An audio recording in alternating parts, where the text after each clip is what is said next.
Thank you, Mr. President. Mr. President, today I rise to speak about the fact that for the past 2 weeks, especially the last 2 weeks, they have been incredibly difficult times for South Carolinians and for Americans throughout the country.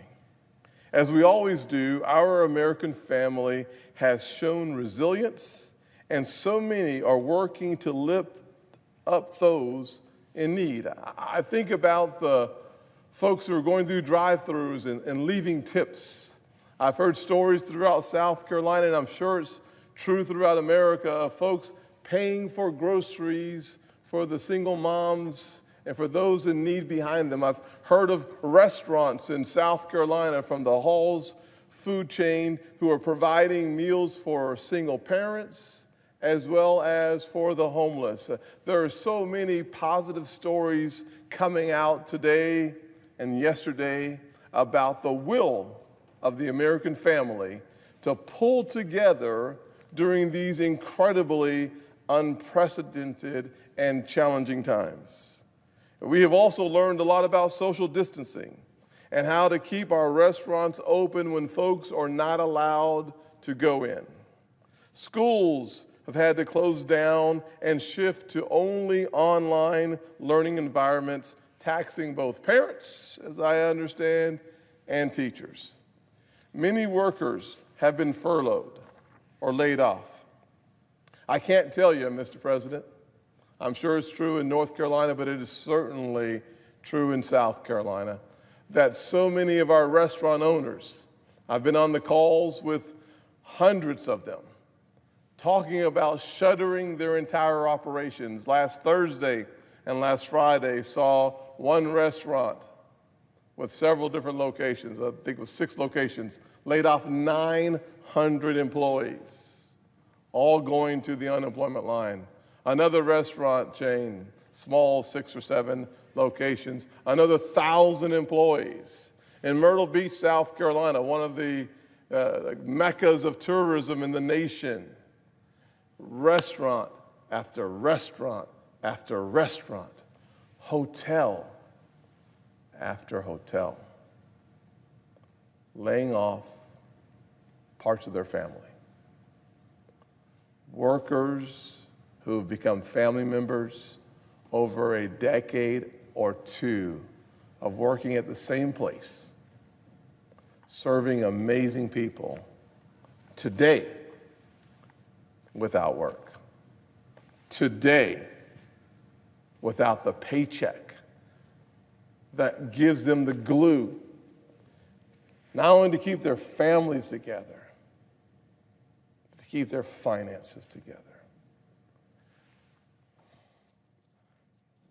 Mr. President, small businesses are scrambling. I've run 3 different small businesses. I know the pain of not signing the front of a paycheck for yourself, not being able to sign the back of that same paycheck for yourself, because you're willing to do whatever it takes to make sure your employees get to cash their paychecks. I understand the turmoil in the heart of the employee and the employer who simply don't have the resources they had just a couple of weeks ago. And even worse, Mr. Chairman, Mr. President, it's because they did nothing wrong that they find themselves completely and totally exasperated,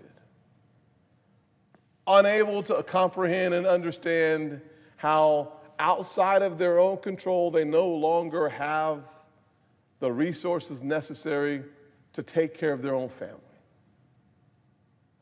Mr. President, we find ourselves in unprecedented times. But in these times, I'm reminded of the entire group of heroes that show up every single day. And typically, we're only talking about the law enforcement community and first responders. But today, we have to add to the list of American heroes those folks who are clerks in grocery stores, filling the shelves over and over again. We have to add to that list, Mr. President, those folks who are helping in the takeout delivery so folks can have a hot meal when they go home. We undoubtedly keep in mind the true American heroes of our healthcare workers, the doctors, the nurses, and as my mother has been for 45 years, nurses' assistants, showing up in hospital environments, putting their lives on the line for fellow Americans. Folks, they don't even know. They do so because it's not just their job. It's not just their duty. It's their call. It's their mission. And Mr. President, we are blessed to live in a nation, where everyday people understand what it seems that we do not in this chamber. That is what makes the last 3 days so incredibly frustrating. On Saturday, Mr. President, it looked like this was all about over. We were so close to a deal. So close that Senator Schumer himself said on TV he was very pleased with the negotiations, and he spoke about how bipartisan the negotiations were. And then the Speaker of the House returned to town. And the tide of bipartisanship seemed to be coming to an end. We were making real progress, and the bill text was even released for absolutely no reason. The Speaker's passion for partisan hogwash started causing the type of delays that doesn't simply cripple our economy, but it imperils our healthcare response to people who are infected by the coronavirus. It imperils our response to the healthcare workers who are providing the response. It compromises our ability to respond with the PPE, or said differently, the material and the equipment and the uniforms necessary to protect the healthcare worker.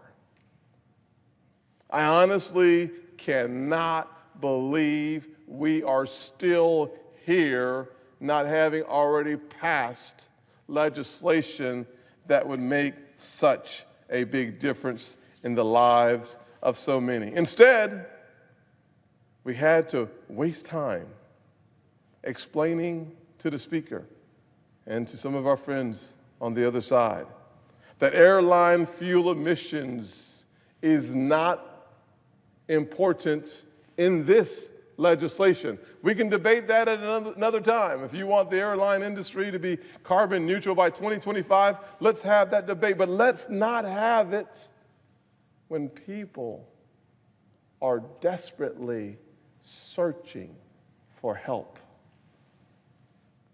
We may need to debate the importance of same-day registration and early voting, but let's not hold up $1 trillion+ from the hands of people who can't take care of their family because of the strong desire to use this crisis to achieve partisan ends. We all should be interested in diversity, but let's not hold up assistance from families because some folks, like the Speaker, want to use this legislation as a way to bring diversity to boards. Listen, that is not the place for this debate. This conversation should be a conversation about our healthcare workers, about those infected, about those impacted, not about partisan political games. Imagine that. Wasting time on 1,119 pages of the Speaker's political priorities. Thankfully, the American people are smarter and more resilient than those folks in Congress. The American people may be concerned. They may feel the sense of uncertainty about how long, weeks or months, that this will play out. But they know what we need. Immediate help for workers, for small businesses, and for healthcare professionals. That is why in this legislation, we fund hospitals. More than $70 billion for hospitals are being held up right now. More than $20 billion for veterans held up right now.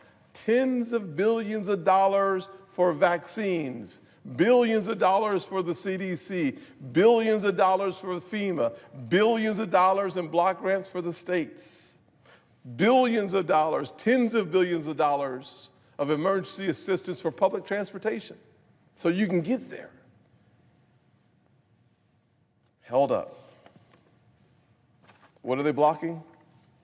Well, they're blocking hundreds of billions of dollars in unemployment relief. Let me say it differently. In South Carolina, the maximum benefit for unemployment is $326 a week. If you're making $30 an hour or $60,000 a year, $5,000 a month, $1,250 a week, the maximum benefit currently is $326 in South Carolina. It's $327 in Tennessee. In our legislation, no less than $600 additional dollars would flow to the unemployed. But not just the traditional unemployed as we have always defined it, but we have expanded the definition of unemployment who would be eligible to include the 1099 or the person working for themselves.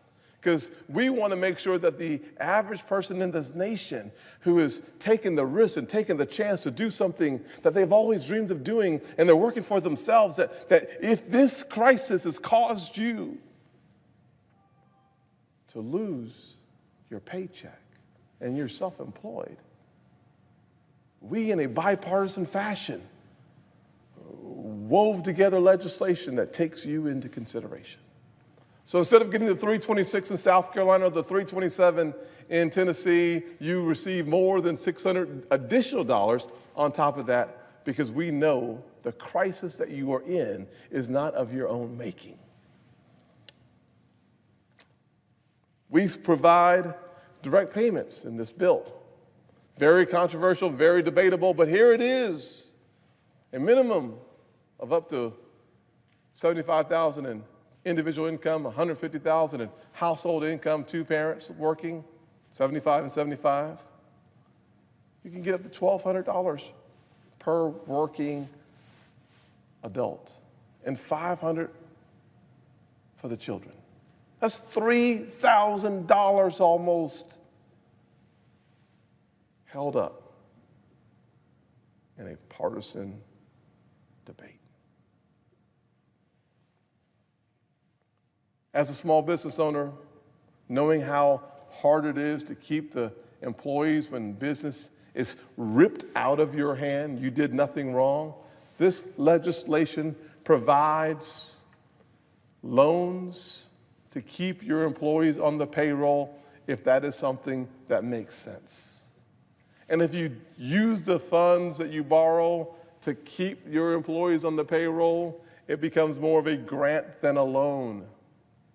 That's a good thing because it's far cheaper for your employer to keep you on the payroll than it is to gamble in the unemployment insurance line. So, I am thankful to the American people. Thankful to the American people because they have provided us everything. They've provided us examples of hope, reasons to be optimistic, the picture of strength, tenacity, and toughness. And most importantly, in the midst of a crisis, they've provided us a picture of unity. People helping people. That's the part of the story that we haven't heard a lot about. People helping people. So as this charade finally comes to a close, hopefully by the time we go to sleep tonight, I want to tell my folks back home in South Carolina and the doctors in Washington State, the nurses in New York City, and the restaurant owner in Myrtle Beach, one thing. Thank you. Thank you for showing us all what it means to be an American, especially during unprecedented times. Thank you for reminding those blinded by politics in Washington what the actual goal really is. I know America will not simply survive. America will, in fact, thrive in the aftermath of this crisis.